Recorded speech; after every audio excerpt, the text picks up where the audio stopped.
Les îles Égéennes paralysées mercredi.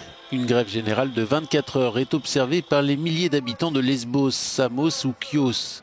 Ils ont manifesté sur les ports pour demander le départ immédiat de demandeurs d'asile dont les camps de fortune sont au bord de l'asphyxie. Dans ces camps, même des animaux ne vivraient pas. C'est une honte. Mais ce n'est pas de ma faute. On ne peut pas me blâmer. Le camp de Moria sur l'île de Lesbos accueille plus de 19 000 migrants pour une capacité de 2 840 personnes. Mon nom est Meissa. Je suis à Moria depuis 5 mois. C'est dur de vivre ici. La nuit, il fait très froid et il y a beaucoup de voleurs.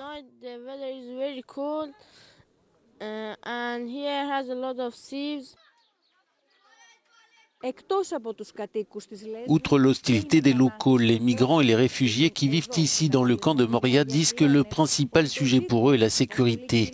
Lorsque la nuit tombe dans le camp, les conditions deviennent plus difficiles.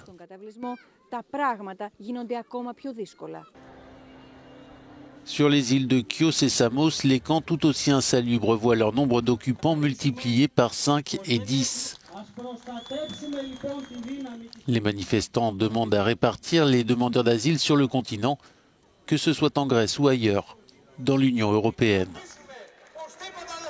Ce que la plupart des manifestants réclament à Chios, ce n'est pas seulement que les migrants quittent leur île. Les habitants de Chios savent très bien ce qu'est l'immigration et ils n'ont jamais rejeté leur devoir humanitaire. Ils soulignent simplement le fait qu'ils ne peuvent plus supporter cette surpopulation de migrants. Nous ne croyons personne. Tout ce qu'ils avaient dit jusqu'à présent s'est avéré être un mensonge. Rien n'a été respecté.